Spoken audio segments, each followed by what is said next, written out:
네, 우선은 저는 오늘 스프링 레스트 독스라는 주제로 이제 부제는 API 명세서의 자동화라는 주제로 발표를 하게 된 멤버 이동환이라고 합니다. 반갑습니다. 네, 일단은 본격적으로 시작을 하기 전에 하나 궁금한 게 있어서 혹시 백엔드 개발을 하시는 분이 있으면 손을 혹시 한번 들어주실 수 있을까요? 분명히 계실 텐데 숨어 있는 거겠죠, 네. 왜 이거를 여쭤봤냐면은 사실 이 스프링 레스트 독스라는 게 스프링이라는 프레임워크에서 들어있는 프레임워크예요. 그래서 사실은 백엔드 특히 스프링을 사용하시는 분한테만 국한되는 내용이구나라고 생각하실 수도 있는데 제가 지난번에 발표했던 거를 좀 들어보니까 코드가 너무 많아가지고 되게 좀 그렇더라고요. 그래서 그런 부분들을 최대한 빼고 이제 프론트나 다른 파트 하시는 분들도 상식이나 아니면 알아두시면 좋을 것 같아서 일단 최대한 한번 그런 식으로 진행을 해보고자 합니다. 첫 번째로 서버 개발자가 어떤 사람이냐라는 거를 처음에 저는 생각을 해봤을 때 이거는 구글에 치자마자 나왔던 거를 바로 캡처를 해서 왔는데 카카오탱크 홈페이지에 보니까 이런 식으로 누가 적어 놓으셨는데 여기에서 저는 중요한 게 이거라고 생각을 해요. 서버 개발자는 클라이언트가 필요로 하는 정보를 취합해서 전달해주는 역할을 한다라고 생각을 합니다. 그래서 저 전달을 하기 위한 방법으로 여러 가지가 있겠지만 대표적으로 REST API를 사용하는 방법이 있겠죠. 그래서 어쨌든 서버 개발자는 저 정보를 주는 사람들이고 그 정보를 주는 방법이 여러 가지 방법이 있겠지만 보통 그런 정보를 주는 것들을 이제 명세서로 만들어서 보통 이제 프론트 분들한테 전달을 많이 해주세요. 그래서 프론트 파트를 위해서 서버 사용 설명서인 명세서를 작성을 하는데 보통은 크게 이렇게 세 가지를 많이 사용을 한다고 저는 생각을 합니다. 그래서 구글 독스나 노션 또는 이제 조금 더 사용하시는 분들은 스웨거까지 사용을 하시는데 작년까지만 해도 저는 이렇게 두 개만 활용을 했고 이렇게밖에 할 줄을 몰랐습니다. 그래서 소프트웨어 공학 수업 때는 이렇게 엑셀표로 그냥 손으로 직접 만들어서 이렇게 했었고요. 그리고 제가 지난 1년 동안 프로젝트를 할 때는 이렇게 노션으로 해가지고 직접 만들어서 지금 누구라고는 얘기를 못하겠지만 그때 1년 동안 그리고 지금까지 함께하고 있는 친구가 여기 있는데 그 친구한테도 이런 식으로 실제로 주고 API 이런 식으로 쓰면 될 거다 얘기를 해서 여러 가지 오류들을 경험할 수가 있었는데 처음에 저 노션으로 API를 줬을 때 되게 잘 만들어서 너무 감사하다는 얘기를 하더라고. 근데 저는 그 친구한테도 처음 듣는 거긴 한데 솔직히 말하면은 너무 귀찮더라고. 그 노션에다가 쓰는 게 진짜 귀찮아요. 진짜 제가 서류 쓰는 걸 너무 싫어해서 하여튼 그래서 이게 되게 귀찮다는 생각을 하고 있었는데 어느 날 저한테 연락이 왔어요. 404번이 나온다. 이유를 모르겠다. 근데 저희가 이제 프로젝트를 시작한 지 얼마 안 된 부분이어서 셋업 부분에서 문제가 있을 수도 있겠다라고 생각을 해서 일단은 제 쪽에서도 확인을 해보겠다 해가지고 저기 프론트 파트랑 백엔드 양쪽에서 전부 다 로깅을 해서 이유를 한번 찾아보려고 했었어요. 그때 이제 문제가 됐던 API가 요 API인데 지금 이런 식으로 노션에서 명세서를 만들어 놨었고 포스트맨으로 테스트를 한 것까지 캡처를 해서 줬었는데 원인이 뭐였냐면 제가 API 이름을 잘못 썼어요. 보시면 유저 제일 뒤에만 보시면 명세서에 나와 있는 메소드 이름이 유저 아이디라고 되어 있는데 알고 보니까 유저스 아이디였어요. 저 S 하나 때문에 거의 반나절을 헤맸어요.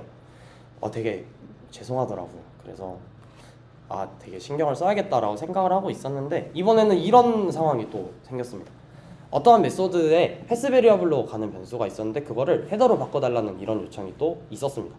그래서 뭐 사실 크게 어려운 작업은 아니니까 바로 해서 적용해 드릴 테니까 1시간 뒤에 확인만 바로 해주세요 해서 그 다음에 다음날 이렇게 연락이 왔어요. 어제 말씀드렸던 부분 적용이 됐을까요?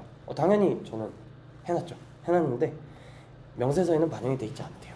그래서 안 한 줄 알았다고 하시는 겁니다. 너무 그래서 사실 뭐 제가 먼저 연락을 드려야 됐던 것도 있기는 하지만 어쨌든 제가 이 상황에서 할 수 있는 말은 죄송합니다밖에 없었어요. 그래서 이런 외에도 되게 오류를 사실 많이 겪었었어요. 그래서 API 명세서를 작성하면서 느낀 문제점이 크게는 세 가지가 있었는데 일단 제 입장에서 가장 큰 문제는 너무 귀찮았어요. 진짜 제가 나중에 대충 세봤는데 1년 동안 진행을 했던 프로젝트가 이제 다음 달에 배포가 예정이 돼 있는데 API가 이래저래 하니까 거의 한 80개 가까이가 되더라고요. 근데 그거를 이렇게 손으로 다 쓰니까 귀찮나요. 그리고 귀찮다 보니까 사람인지라 복사해서 붙여넣기를 계속 하더라도 실수가 생길 수밖에 없고요.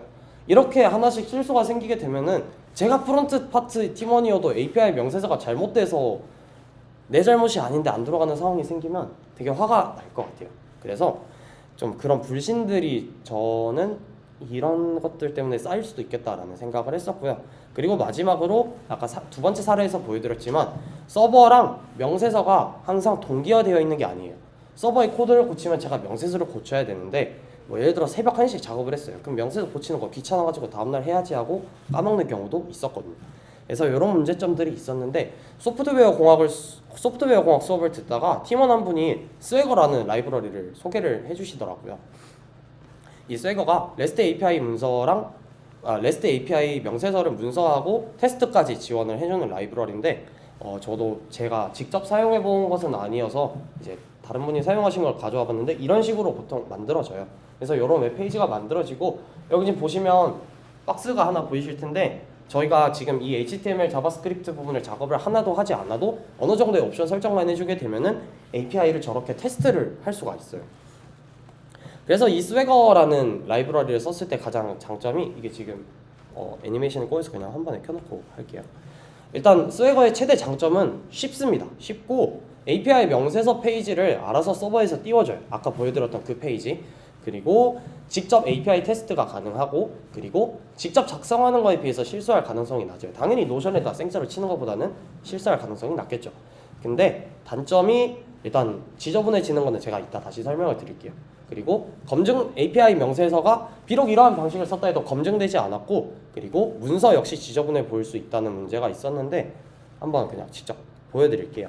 이게 지금 스웨거를 활용을 해가지고 스웨거를 활용을 한 코드인데 지금 여기 노란색 박스로 쳐져 있는 부분이 스웨거랑 관련되어 있는 코드 부분이에요. 그래서 보시면 어노테이션을 사용을 해가지고 어떠한 메소드가 어떤 역할을 하고 어떠한 필드가 어떤 역할을 하는지를 이렇게 어노테이션 기반으로 작성을 할 수가 있어요. 이래서 스웨거가 쉽다고 얘기를 하는 게 어노테이션 몇 개 사용하는 법만 숙지하면은 명세서를 누구나 쉽게 작성할 수 있다는 거. 근데 여기서 첫 번째 단점이 생깁니다. 보시면 결국엔 value, example, required, message 뭐 이런 옵션들이 어쨌든 수기로 치게 돼 있어요.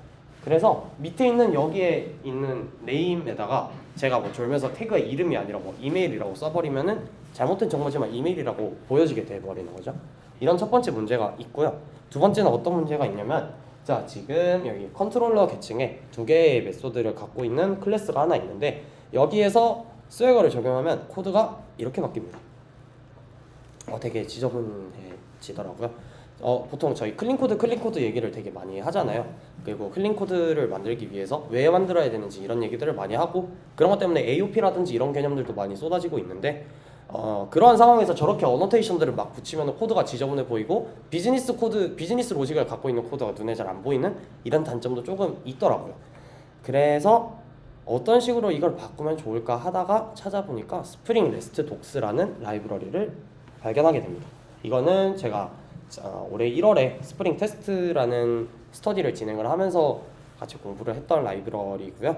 그래서 이 스프링 레스트 독스라는 게 뭐 어떤 역할을 하는 친구냐면 테스트 기반으로 이제 API 문서를 생성을 해주는 라이브러리인데 일단 장점은 API가 문서가 검증이 돼서 나와요.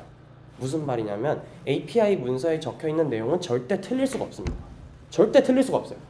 일단 그런 첫 번째 장점이 있고 이것도 조금 꼬여버려서 그냥 한 번에 켤게요. 두 번째로는 메인 코드에 영향을 미치지 않아요. 이것도 제가 이따가 보여드리겠지만 스프링 레스트 독스는 테스트 코드를 기반으로 작동하기 때문에 메인 코드에서 내가 단 한 줄도 건드릴 필요가 없습니다. 하지만 단점은 어려워요. 제가 봐도 어렵습니다. 러닝 커브가 많이 높은데 가장 높은 이유 중에 하나는 테스트 코드를 쓸 줄 알아야 돼요. 근데 제가 지금 스프링을 공부한 지 거의 1년 반 정도 돼가는데 테스트 코드를 쓴 거를 이제 2월 달부터 테스트 코드를 쓰기 시작했거든요. 그만큼 되게 어려운 단점이 있었는데 뭐 어쨌든 그래서 일단 이거 테스트 코드를 한번 가져와 봤어요. 이거 서버의 테스트 코드인데 이건 지금 제가 그 솔루션 챌린지에 쓰고 있는 테스트 코드를 한번 가져와 봤고요. 그래서 보시면은 지금 가방을 저장하는 거에 대한 테스트 코드인데 모든 분들이 스프링을 하시는 게 아니니까 몇 개만 간추려서 보여드리면 mock MVC라고 해가지고 이제 가짜로 만들어져 있는 서버에다가 지금 보시면 이렇게 어떤 URL로 요청을 보내고 있고 그 URL 밑에 보면 컨텐츠라고 해가지고 어쩌고저쩌고 써놨죠. 저기에 해당하는 부분이 실제로 우리가 날리는 리퀘스트 바디에 해당하고요. 그리고 지금 여기 헤더라고 돼 있는 부분은 실제로 HTTP 헤더를 의미하는 부분이고, 그리고 밑에 end expect 어쩌고저쩌고 해가지고 나와 있는 저 부분이 우리가 응답을 받았을 때 그 제이슨이 어떤 식으로 만들어져 있는지를 확인하는 부분인데, 저기 지금 리스폰스 바디까지 이런 식으로 체크를 할 수가 있습니다. 그래서 스프링에서는 흔히 테스트 코드를 이런 식으로 짜는데, 자 여기에서 제가 레스트 독스를 추가를 하면 코드가 이런 식으로 바뀝니다. 좀 솔직히 조금 많이 길어지기는 했어요. 스웨거보다 더 더러워질 수도 있는데, 보시면은 여기 엔드드 다큐먼트부터 해가지고 이 부분까지만 딱 추가가 된 거예요. 그래서 이런 식으로 추가가 돼 있는데, 한번 간단하게 구조를 보여드리면요, 아까 리퀘스트 바디에 해당하는 저 파란색 부분에 대한 설명이 지금 여기 나와 있어요. 이거 제가 색칠을 잘못해버렸네요. 이거 지금 색깔이 조금 안 맞는데, 위쪽에 보면은 이 바디에 해당하는 부분이 여기에서 제가 그 리퀘스트 바디에 해당하는 부분이 리퀘스트 필드라고 해가지고 제가 원하는 것들 이렇게 적을 수가 있었고요. 그리고 헤더로 태웠던 부분들 역시 여기 지금 보시면 리퀘스트 헤더라고 해서 제가 명시를 할 수 있게 돼 있고, 그렇게 받았을 때 나오는 바디, 그 바디가 안에 어떤 것들이 들었는지도 이런 식으로 채워넣게, 일단은 사용하는 방법은 이렇게인데 저거를 어떻게 사용해야 되는지에 대해서 설명하면 한없이 길어지니까 그냥 이런 게 있다라고만 참고를 해주시면 될 것 같고, 제가 아까 이렇게 설명을 드렸어요. 레스트 독스의 장점 중에 하나는 API 명세서 신뢰도가 올라간다는 걸 말씀을 드렸었는데, 제가 여기 지금 리퀘스트 필드라는 부분에 컨트리 코드라는 하나의 그 필드에 대한 설명을 적어놨는데, 제가 이 부분을 지우고 난 다음에 테스트 코드를 돌리면 어떤 일이 일어나냐면 에러가 터집니다. 내가 어떤 메소드에 A라는 형태의 바디를 실어서 보내야 돼요. 근데 그 A라는 바디에는 소문자 AB라는 필드가 들어있습니다. 그러면 내가 그 AB라는 필드에 대한 설명을 테스트 코드에 명시하지 않으면 테스트 자체가 돌아가질 않아요. 그 말이 무슨 말이냐, 스프링 빌드 하게 되면 아시겠지만 테스트 코드가 실행이 되는데 그 테스트가 돌아가지 않으면 빌드가 안 되겠죠. 빌드가 안 되면 배포를 할 수가 없습니다. 그래서 무슨 말이냐, 내가 만들어 놓은 API들에 대한 설명이 완벽하게 테스트 코드에서 나와 있지 않으면 테스트가 실패하게 되는데요. 이게 왜 이제 검증되는 부분이랑 관련이 되는지 조금 얘기를 해보면, 성공적으로 만들어진 테스트 코드가 다 짜지고 난 다음에 스프링 레스트 독스에서 빌드를 실행하게 되면 테스트 이후에 스니펫이라는 파일이 생기게 됩니다. 이 스니펫이라는 파일은 지금 보시면은 제가 하나의 메소드에 대한 스니펫들을 저기 캡처를 해서 보여드렸는데, 보시면 리퀘스트, 리스폰스, HTTP 내용도 적혀 있고요, 바디, 필드, 헤더 이런 것들도 다 적혀 있는데, 이게 정상적으로 테스트가 끝나고 빌드가 됐을 때만 저 문서가 작성이 됩니다. 근데 저 문서가 작성이 돼서 저 스니펫이라는 걸 뜯어봤더니 이런 식으로 지금 보시면은 내가 어떤 형식의 HTTP 통신을 했는지에 대한 설명이 나와 있어요. 하지만 저는 단 한 번도 저 부분이랑 관련된 코드를 만진 적은 없습니다. 그래서 저런 식으로 자동으로 HTTP 요청이랑 응답에 대한 그 정보들이 스니펫이라고 자동으로 생기게 되고요. 이 스니펫을 조금 더 확대를 해서 보여드리면 그래서 이런 식으로 스니펫이 작성이 되고, 이러한 스니펫들을 바탕으로 에이독이라는 파일이 또 하나가 있습니다. 에이독은 저희 마크다운 같은 그런 이제 마크업 언어 중에 하나인데, 저 에이독 파일에 스니펫들을 활용을 해서 작성을 할 수가 있어요. 이게 무슨 말인지 이해가 안 가시겠지만 그냥 그런 게 있구나 하시면 될 것 같고요. 그래서 지금 아까 전 페이지에서 제가 보여드렸던 여러 가지 스니펫들이 있었고, 그 스니펫 중에 제가 사용자에게 보여주고 싶은 스니펫들만 골라서 이런 식으로 적습니다. 자, 여기까지 적고 나면은 어떤 일이 벌어지느냐, HTML 문서가 자동으로 생성이 됩니다. 그러면 서버 개발자는 이 HTML 문서를 뿌려주기만 하면 API 문서가 작성이 돼요. 근데 테스트 코드만 건드렸고 API의 테스트 코드가 100% 작동될 때 모든 리퀘스트와 리스폰스에 대해서 설명이 다 이루어졌을 때만 이 과정이 다 이루어지게 됩니다. 요약해서 보여드리면 레스트 독스를 바탕으로 해서 테스트를 진행을 하고요. 그레이들 또는 다른 거 사용하시는 분들도 있겠지만 빌드를 해서 테스트가 성공적으로 이루어지게 되면은 스니펫이라고 하는 조각들이 생긴다고 말씀을 드렸고요. 그리고 이 스니펫들을 적절하게 활용해서 에이독 파일을 작성하게 되면은 에이독 파일을 바탕으로 HTML 파일이 자동으로 생성이 됩니다. 그러면 서버 개발자는 이 HTML 파일을 뿌려주기 위한 컨트롤러 계층만 작성을 하면 돼요. 근데 여기에서 이 파란색으로 동그라미 되어 있는 부분들은 알아서 해주는 부분들입니다. 프레임워크에서. 그래서 지금 일련의 과정을 보셔서 아시겠지만 사실 이게 적용하기는 조금 어려운 부분인 것 같아요. 제가 봐도. 그렇지만 그래도 되게 간편하게 API 문서를 만들 수가 있다라는 것을 보여드릴 수 있을 것 같고, 이렇게 해서 만들어진 API 문서 저희가 지금 실제로 사용하고 있는 거 보면 이런 식으로 나옵니다. 제가 처음부터 예시로 보여드렸던 가방 저장, 백세이브에 해당하는 부분, HTTP 리퀘스트 정보 이런 식으로 놔뒀고요. 리퀘스트 헤더에 어떤 게 들어가는지, 그리고 헤더에 대한 설명도 적어놨고요. 그렇게 했을 때 어떤 식으로 리스폰스가 오고, 리스폰스 필드 제이슨 파일이 왔을 때 각각의 제이슨 파일의 이름은 뭐고 타입은 뭐고 설명이 뭔지, 근데 여기에 있는 이름이랑 여기에 있는 이름이 매치하지 않거나 또는 여기에 있는 필드 중에 단 하나라도 임플리멘테이션이 되어 있지 않으면 해당 문서는 생성이 되질 않습니다. 빌드와 동시에 모든 과정이 일어나기 때문에 사용자가 배포를 하면 그 즉시 HTML 파일이 바뀐다는 장점을 갖고 있고, 또한 테스트를 성공적으로 맞춰야만 생성이 되기 때문에 이 API 문서는 100% 우리가 신뢰를 할 수 있다는 그런 장점을 가지고 있습니다. 이제 거의 마무리를 하려고 하는데, 처음 했던 얘기를 다시 한번 말씀드리면 서버 개발자는 어쨌든 클라이언트가 필요로 하는 정보를 취합해서 주는 사람들이에요. 어떻게 됐건 간에 큰 틀에서 보면은 그렇다고 생각을 하는데, 그렇기 때문에 저는 이 정보를 주는 역할을 되게 잘 해야 된다고 생각을 하고, 거기에 그 정보를 잘 주기 위해서는 내가 만들어진 정보를 어떤 식으로 사용할 수 있는지에 대한 정보를 담고 있는 명세서 작성을 잘 하는 것도 되게 중요하다고 생각을 합니다. 그래서 물론 레스트 독스가 적용하기는 되게 어렵지만 제가 생각했을 때는 지금 API 명세서를 작성할 수 있는 현존하는 방법 중에서는 제일 좋은 방법이라고 저는 개인적으로 생각을 합니다. 그래서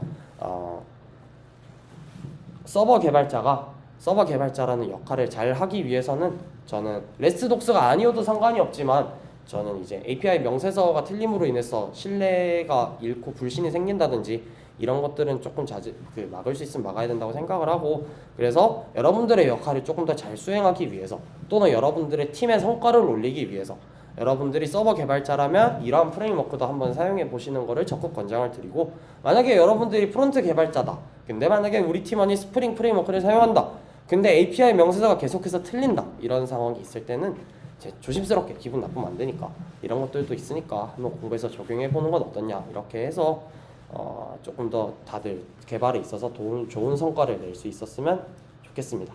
네, 오늘 발표는 여기까지고, 이때까지 세미나 발표를 했던 이동환이라고 합니다. 감사합니다.